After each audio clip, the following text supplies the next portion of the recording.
तो मैं ये सवाल कमर चीमा से पूछा, भाई आप क्यों नहीं प्रोटेक्ट कर रहे हो सऊदी अरेबिया को? हुतीस तो जो चाहे वो कर रहे हैं। तो उन्होंने एक बेतुका सा जवाब दिया मुझे ये कहकर कि it is a non state actor है हुतीस।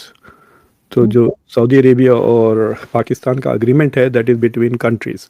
मैं बोला ये तो अगर ये बात है तो सऊदी अरेबिया को अटैक करने का आसान तरीका है कि आप एक मिलिशिया क्रिएट कर दें और फिर वो मिलिशिया अटैक करेगा। Modelled on article 5 of NATO, attack on one country will be deemed as attack on all countries. हमने किस डायरेक्शन में जाना है, हमने करना क्या और हमारा मकसद क्या है, ये एक मेरी भी ऑब्जर्वेशन है इस सिलसिले में। So there is a message in India, इसके लिए इंडिया के लिए भी मैसेज है। सिर्फ ये नहीं है कि पाकिस्तान सऊदी अरब के साथ मिलकर डिसरप्टिव फोर्सेस के खिलाफ एक्शन लेगा मिडल ईस्ट में। नमस्कार दोस्तों, हिंदुस्तानी टीवी न्यूज में आपका बहुत बहुत स्वागत है।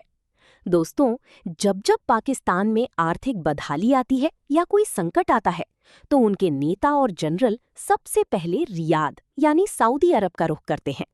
पाकिस्तान की आवाम को भी दशकों से यही पट्टी पढ़ाई गई है कि सऊदी अरब हमारा इस्लामिक भाई है, वो हमें कभी डूबने नहीं देगा। लेकिन आज हम पाकिस्तान के उस सबसे बड़े पाखंड का पर्दाफाश करने वाले हैं जो उनकी पूरी विदेश नीति को बेनकाब करता है। एक तीखा सवाल जो आजकल बहुत तेजी से उठ रहा है, अरे जब सऊदी अरब के तेल ठिकानों और अरामको पर ड्रोन और मिसाइल हमले हो रहे थे तब ये दावों वाली पाक आर्मी कहाँ जाकर बैठी थी? जब तुम खुद सऊदी को सुरक्षा नहीं दे पा रहे तो सऊदी तुम्हें खैरात में क्यों बचाएगा? सोचिए दोस्तों, जिस पाकिस्तान ने दशकों से खुद को सऊदी अरब का सुरक्षा कवच बताकर अरबों डॉलर का रियायती तेल और खैरात बटोरी, उसी पाकिस्तान की बोलती तब बंद हो गई जब सऊदी अरब पर असल में आंच आई।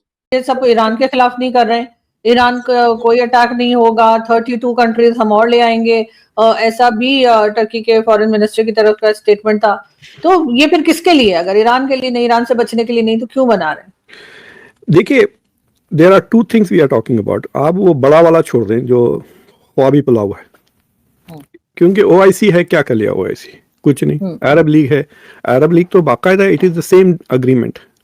देखिए, all of these are modeled on Article 5 of NATO. Attack on one country will be deemed as attack on all countries. आपने एक which I understand and which I realize कि कहीं ना कहीं पे एक है। बहरहाल let's see इसमें क्या आता है, सिचुएशन डेवलप होती है। लेकिन I can tell you कि पाकिस्तान के पास अब मल्टीपल ऑप्शंस है। एक तो वो कोई लोग कहते हैं जी मुस्लिम नेटो बन रही है, मैं नहीं समझता कि दिस इज मुस्लिम नेटो। हाँ, नेटो स्टाइल आर्टिकल 5 इसमें जरूर है, नेटो स्टाइल आर्टिकल 5 इसमें जरूर है, वो जरूर मौजूद है, वो अपनी जगह पे एग्जिस्ट करता है।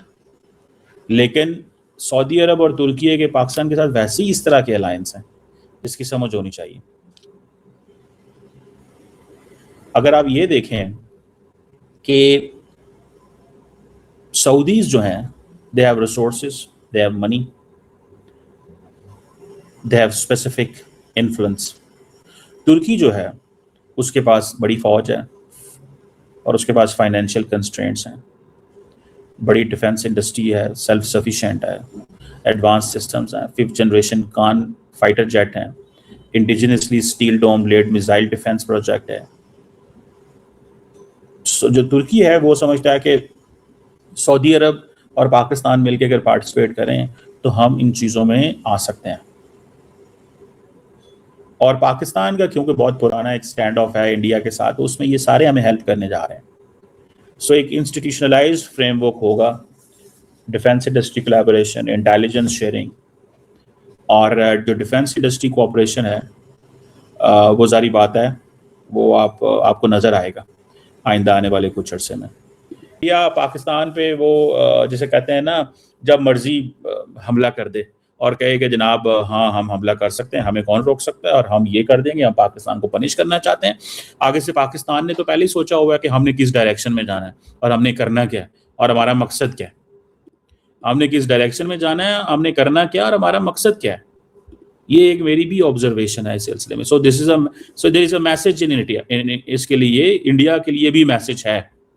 सिर्फ ये नहीं है कि पाकिस्तान सऊदी अरब के साथ मिलकर डिसरप्टिव फोर्सेस के खिलाफ एक्शन लेगा मिडल ईस्ट में, और सम टाइम वहां पे आप देखें ना, इस पूरे के पूरे मिडल ईस्ट के अंदर अमेरिकन विड्रॉ कर रहे हैं, वाइंड अप कर रहे हैं चीजों को। एक खास नजर आता है आपको सिचुएशन जो है, ठीक है जी, अमेरिकन वाइंड अप कर रहे हैं चीजों को। सो इस चीज को भी देखना है कि अगर वो वाइंड अप कर रहे हैं तो फिर क्या और किस, this is not, we are not going to allow them, हम उनको ये अलाउ नहीं करने देते। बिल्कुल एक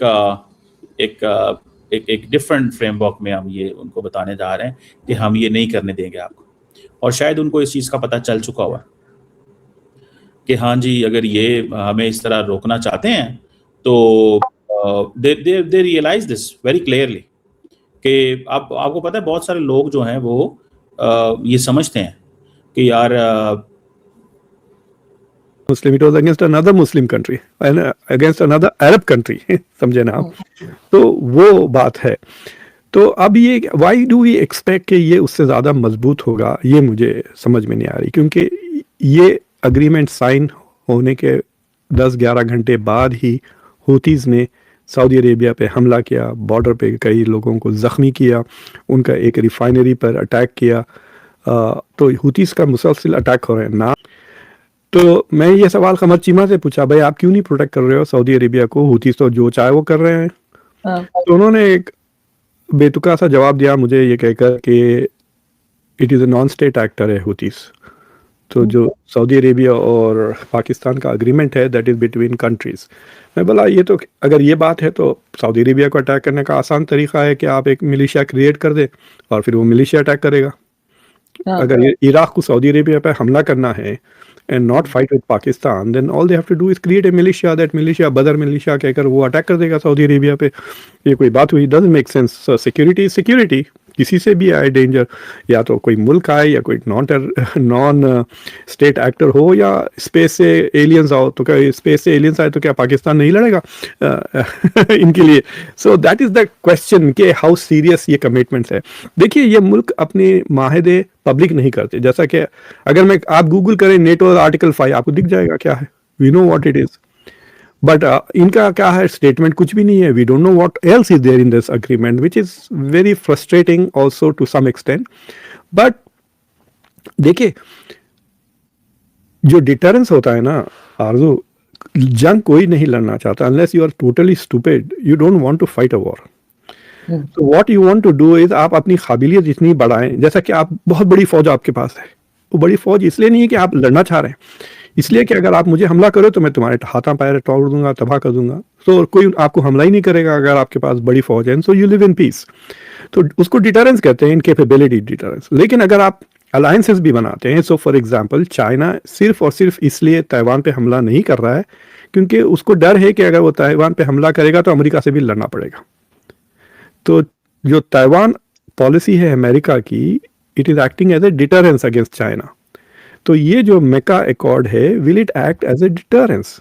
कल अगर इंडिया ऑपरेशन सिंदूर को एक्टिवेट करना चाहता है और पाकिस्तान पे हमला करता, तो विल इंडियन प्लान। दोस्तों अब बात करते हैं इतिहास के उस पन्ने की जो आज के पाकिस्तान के लिए सबसे बड़ा सबक है, मक्का समझौता और सऊदी अरब के बदलते तेवर। मक्का समझौता, मेक्का अग्रीमेंट का सच। पाकिस्तान के राजनीतिक इतिहास में जब जब दो गुटों या नेताओं में खूनी संघर्ष हुआ, तब तब सऊदी अरब ने मक्का की पवित्र धरती पर बैठकर समझौते कराए। नवाज शरीफ और परवेज मुशर्रफ 2000, जब मुशर्रफ ने तख्ता पलट करके नवाज शरीफ को जेल में डाला तो सऊदी अरब ने मक्का समझौते के तहत नवाज शरीफ की जान बचाई और उन्हें 10 साल के लिए सऊदी में पनाह दी। 2007 का मक्का समझौता, जब फिलिस्तीन के गुटों हमास और फतह में जंग छिड़ी, तब भी सऊदी ने मक्का में शांति समझौता कराया। सीख क्या मिली? सऊदी अरब हमेशा से मध्यस्थ, मीडिएटर और बड़े भाई की भूमिका में रहा, लेकिन पाकिस्तान ने इन समझौतों का इस्तेमाल सिर्फ अपनी जान बचाने और निजी सहूलियत के लिए किया, ना कि अपने देश को सुधारने के लिए। 2. मोहम्मद बिन सलमान, MBS का विजन 2030 और भारत का प्रभाव। आज का सऊदी अरब 1980 के दशक का सऊदी अरब नहीं है। क्राउन प्रिंस मोहम्मद बिन सलमान, MBS ने साफ कर दिया है कि अब कोई फ्री लंच नहीं मिलेगा। मुफ्त मदद का दौर खत्म, सऊदी अरब ने पाकिस्तान से साफ कह दिया है कि अब केंद्रीय बैंक में मुफ्त डिपॉजिट्स, सेंट्रल बैंक डिपॉजिट्स नहीं रखी जाएंगे। अगर पैसा चाहिए तो अपनी सरकारी एसेट्स बेचो या रिफॉर्म्स करो। भारत के साथ रणनीतिक रिश्ता। आज सऊदी अरब भारत को अपना सबसे बड़ा और भरोसेमंद व्यापारिक साझेदार मानता है। भारत की मजबूत अर्थव्यवस्था, रिफाइनरीज और टेक्नोलॉजी में सऊदी अरब अरबों डॉलर का निवेश कर रहा है। 3. सऊदी तुम्हें क्यों बचाएगा का अंतिम सच। जब सऊदी अरब देखता है कि पाकिस्तान अपनी सीमाओं की रक्षा करने में नाकाम है, अपनी अर्थव्यवस्था संभालने में नाकाम है और जब भी सऊदी पर हमला होता है तो पाक सेना हाथ खड़े कर लेती है, तो कोई भी देश ऐसे कमजोर साथी पर दांव क्यों लगाएगा? सऊदी अरब अब समझ चुका है कि पाकिस्तान कोई सुरक्षा कवच नहीं, बल्कि एक ऐसा गड्ढा है जिसमें जितना भी पैसा डालो वो कम ही पड़ेगा। निष्कर्ष, कंक्लूजन। दोस्तों, निष्कर्ष बिल्कुल साफ और कड़वा है। इस्लामिक ब्रदरहुड और सुरक्षा की गारंटी के नाम पर दुनिया को बेवकूफ बनाने का दौर अब खत्म हो चुका है। जब आप अपने दाता, डोनर की सबसे मुश्किल वक्त में काम नहीं आ सकते, जब आप उनके दुश्मनों के सामने अपनी जिम्मेदारी से भाग जाते हैं, तो फिर किसी से ये उम्मीद रखना कि वो आपको हर बार डूबने से बचाएगा, बचकाना बेवकूफी है।